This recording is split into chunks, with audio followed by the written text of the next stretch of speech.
বাংলাদেশ দল আমার বাপদাদার সম্পত্তি না। মোহাম্মদ সালাউদ্দিন কয়েক মাস আগেই না বলেছিলেন কথাটা?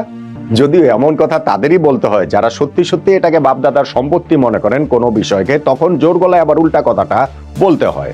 এবং বাংলাদেশের ক্রিকেট সংশ্লিষ্ট সবারই তো জানা, বাংলাদেশ জাতীয় ক্রিকেট দলটাকে মোটামুটি বাপদাদার সম্পত্তি বানিয়ে ফেলেছিলেন মোহাম্মদ সালাউদ্দিন। নামে তিনি সিনিয়র সহকারী কোচ, কিন্তু আসলে প্রধান কোচ, আসলে ড্রেসিং রুমের মূল দায়িত্বটা তার কাছেই ছিল। এবং সেই জায়গাটাতে যেহেতু আমাদের 3 ফরম্যাটের 3 ক্যাপ্টেন, সেই কারণে হাতে ছড়ি রাখাটা সালাউদ্দিন ভাইয়ের জন্য আরো বেশি সহজ হয়ে উঠেছিল। মোহাম্মদ সালাউদ্দিন যখন জাতীয় দলে ছিলেন না, তখন আমাদের ক্রিকেটারদের কমন সেন্স নিয়ে তিনি প্রেস কনফারেন্সে প্রকাশ্যে প্রশ্ন তুলেছেন। কিন্তু গত 1 বছর যে জাতীয় দলের সঙ্গে সংশ্লিষ্ট রয়েছেন, সেইখানে কতটা কমন সেন্সের পরিচয় তিনি দিতে পেরেছেন? বাংলাদেশ জাতীয় দলে পারফরমেন্সের উন্নতির জায়গা কতটা হয়েছে? মূলত যে ব্যাটিং সাইডটা তিনি দেখাশোনা করছেন, সেই জায়গার উন্নতিটা কতটা হয়েছে? নাকি ওই সিন্ডিকেট তৈরি, পছন্দ অপছন্দের যে বিভাজন তৈরি, তাতেই বাংলাদেশ ক্রিকেট দলের পারফরমেন্সটা ক্রমশ খারাপ থেকে আরো খারাপের দিকে যাচ্ছে? এবং বাংলাদেশ ক্রিকেট বোর্ড যখন এই জায়গাটাতে একটু অ্যাড্রেস করার চেষ্টা করছে, মোহাম্মদ আশরাফুলকে জাতীয় দলের ব্যাটিং কোচ হিসেবে যুক্ত করেছে ন্যাশনাল টিমের সঙ্গে, তাতেই কি ক্ষুব্ধ হয়ে সালাউদ্দিন ভাই তার পদত্যাগ করে ফেললেন? জাতীয় দলের চাকরিটা ছেড়ে দিলেন, মাসে মাসে 10 লাখ টাকার চাকরি।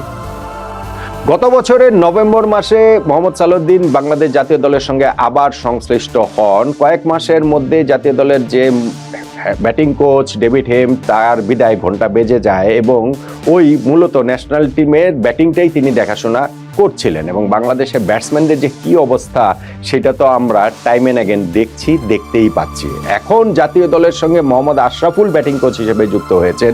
তো সব ক্ষেত্রে আমাদের স্পেশালিস্ট কোচ রয়েছেন, ব্যাটিং কোচ আছেন, পেস বোলিং কোচ রয়েছেন, স্পিন বোলিং কোচ রয়েছেন, ফিল্ডিং কোচ রয়েছেন। তাহলে আসলে হেড কোচও আবার একজন রয়েছেন। তাহলে সিনিয়র সহকারী কোচের আসলে দায়িত্বটা কি? সালাউদ্দিন ভাইয়ের যে আসলে দায়িত্বের জায়গাটা কি, সেটি তো আমি আসলে বুঝতে পারছিলাম না।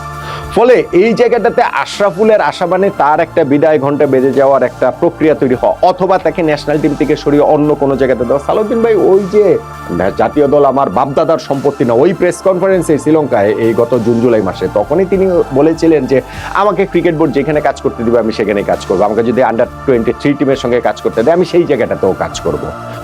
ওইরকম তো বিষয়টা আমরা দেখতে পেলাম না, বরং এখন তিনি হচ্ছে গিয়ে এই আশরাফুল আসার সঙ্গে সঙ্গেই ওই দায়িত্ব ছেড়ে দেওয়ার মানে যে জায়গাটা, তিনি হচ্ছে গিয়ে দায়িত্বটা ছেড়ে দিচ্ছেন।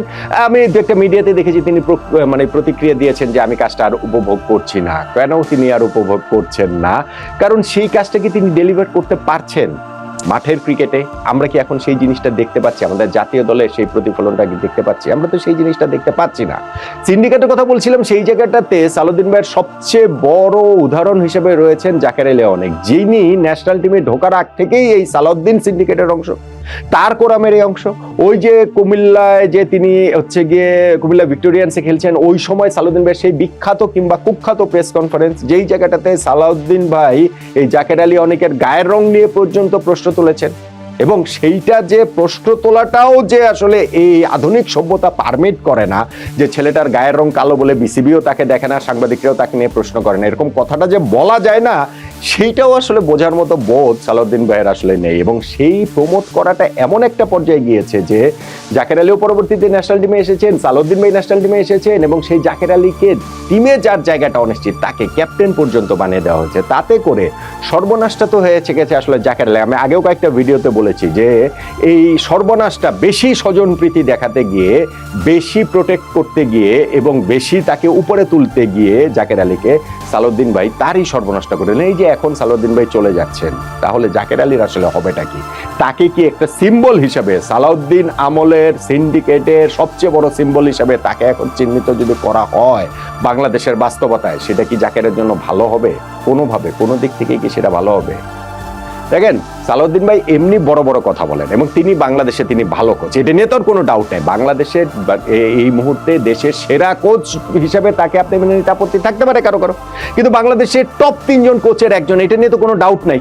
মোটামুটি এই বিষয়ে সবাই আসলে একমত হবেন। সেই তিনি যখন দায়িত্বে থেকে 1 বছরের মধ্যে এই পদত্যাগ করছেন এবং ব্যর্থতার দায় নিয়ে পদত্যাগ করছেন বা তার পদত্যাগ করতে হচ্ছে, তিনি এখন যতই সেটা ক্ষুব্ধ হন না কেন, আশরাফুল আসছে বলে তাকে আসলে জায়গা ছেড়ে দিতে হবে, সেই জন্যই তিনি আগে ভাগে চলে যাচ্ছেন এবং তিনি পারফরমেন্স ডেলিভার করতে পারছেন না এবং তার ওই যে সিন্ডিকেট বাজি সেটা হচ্ছে গিয়ে ওপেন হয়ে গিয়েছে। সবকিছু মিলিয়ে এরকম একটা পরিস্থিতি তার তৈরি হয়েছে। তাতে করে হয়েছে কি যে ভবিষ্যতে ন্যাশনাল টিমের সঙ্গে বাংলাদেশের কোচদের সম্পৃক্ত হওয়ার, সংশ্লিষ্ট হওয়ার সেই সম্ভাবনার জায়গাটা আরো কমে গেল। যে সালাউদ্দিনই পারেন নাই, তাহলে আর পারবেন তাকে? আশরাফুলকে ন্যাশনাল টিমের সঙ্গে যেইভাবে সরাসরি ঢুকে দেওয়া হয়েছে, সেইটা যে খুব ভালো প্রক্রিয়া হয়েছে তা কিন্তু না। আশরাফুলের কোচিং ক্যারিয়ার যে খুব বেশি দিনের তা কিন্তু নয়। এবং বিসিবির অধীনে অনেক কোচ রয়েছেন যারা অনেক দিন ধরেই হচ্ছে গিয়ে বিভিন্ন পর্যায়গুলোতে রয়েছেন, সেটা বয়সভিত্তিক দলগুলো বলুন, এইচপি বলুন, এ টিম বলুন, সেখানে আশরাফুল কোচ হিসেবে রিলেটিভলি তার হচ্ছে ওইরকম কোনো অভিজ্ঞতা খুবই স্বল্প মেয়াদের, তাকে সরাসরি ন্যাশনাল টিমের সঙ্গে যুক্ত করাটা নিয়ে আপনি প্রশ্ন তুলতে পারেন। কিন্তু সালাউদ্দিন ভাই যেইভাবে তিনি হচ্ছে এই 1 বছরের ব্যর্থ টেনিওরটা টানলেন, তাতে করে গিয়ে শেষ পর্যন্ত আমাদের এই জাতীয় দলের সঙ্গে বাংলাদেশের কোচিং স্টাফের কারো সংযুক্ত থাকাটা পথটা তিনি আরো বেশি কঠিন করে দিলেন। তিনি নিজেও এই জায়গাটা থেকে সরে গেলেন এবং পথটাতে তিনি আরো কাটা বিছিয়ে দিয়ে গেলেন। হ্যাঁ, সামনে এখন বিপিএল রয়েছে, সেই বিপিএল এ সালাউদ্দিন ভাই হয়তো কোনো টিম পেয়ে যাবেন। গত বছর যে বিপিএল হয়েছিল, সেই বিপিএল এ তো টিম তিনি পাননি বা টিম পাওয়ার মতো অবস্থাও ছিল না, তার আগে থেকেই অবস্থা ছিল না। ফলে ন্যাশনাল টিমের এই দায়িত্বটা যখন তার কাছে এসেছে, তখনকার বাস্তবতায় সেটা একটা জনপ্রিয় সিদ্ধান্ত ছিল। বাংলাদেশ ক্রিকেট বোর্ড সেই পথে হেঁটেছে, সালাউদ্দিন ভাই সেটা অ্যাকসেপ্ট করেছেন। পরবর্তীতে তিনি তার মেয়াদও বাড়িয়ে নিয়েছেন, বেতনও বাড়িয়ে নিয়েছেন, মাসে মাসে 10 লাখ টাকা করে বেতন নিয়েছেন। কিন্তু সেইটা আর কি আমরা আউটপুটটা পেয়েছি কিনা, ওইটা হচ্ছে কি জাকের আলী অনেকের কথা আমরা বলছি। তার যে আরেকটা যে বড় উদাহরণ, সুপার ওভারে এই যে কিছুদিন আগে ওয়েস্ট ইন্ডিজের বিপক্ষে, সেইখানে আমরা দেখেছি যে কিরকম প্রোঅ্যাক্টিভ রোল তিনি প্লে করেছেন। সেইটা খারাপ না, কিন্তু যখন আপনি ন্যাশনাল টিমে সিনিয়র সহকারী কোচ হয়ে হেড কোচের উপরে চলে যাবেন, ন্যাশনাল টিমের ক্যাপ্টেনের উপরে চলে যাবেন, সেইটা প্রবলেম, সেইটা সমস্যা। এবং সেই সমস্যাগুলো ক্রিকেট খেলাতে মাঠের প্রতিফলন করতে আসলে বাধ্য। মোহাম্মদ সালাউদ্দিন তাই এই ন্যাশনাল টিমের দায়িত্বে আর থাকছেন না। অফিসিয়াল কারণ তো আর তিনি এইগুলা বলবেন না, কিন্তু আলোচনা যেগুলো করলাম এর বাইরে আসলে অন্য কোনো কারণ নাই। তিনি নিজে চলে গেলেন তার ওই ক্রিকেট টিমকে বাপদাদার সম্পত্তি হিসাবে দেখার খেসারত দিয়ে। 2027 সালের ওয়ানডে বিশ্বকাপ আরো 2 বছর তার চুক্তির মেয়াদ ছিল, কিন্তু তার আগেই তিনি সসম্মানে অন্তত পক্ষে চলে গেলেন। নিজেই অন্তত ওই কলটা নিলেন যে ন্যাশনাল টিম থেকে তাকে তিনি যতই বলুন না কেন, আমাকে ওই একাডেমি টিম বা আন্ডার 23-তেও কোচের দায়িত্ব দিলে আমি সেখানেও কাজ করতে পারবো বিসিবির অধীনে যেহেতু, কিন্তু সেইটা একটু অসম্মানজনক। এবং সেই ভাবনা থেকেই আশরাফুলের নিয়োগে সেই ক্ষুব্ধ হয়েই এবং তার সিন্ডিকেট বাজি যে আসলে এখন ওপেন হয়ে গিয়েছে সবার কাছে, সেটা বুঝতে পেরে সালাউদ্দিন ভাই মানে কেটে বললেন। কিন্তু সেইটাতে আমাদের ভবিষ্যতে সালাউদ্দিন যখন ব্যর্থ হয়েছেন, বাংলাদেশ জাতীয় দলের সঙ্গে বাংলাদেশের কোচদের সফল হওয়ার পথটাতেও তিনি আসলে কাটা বিছিয়ে দিয়ে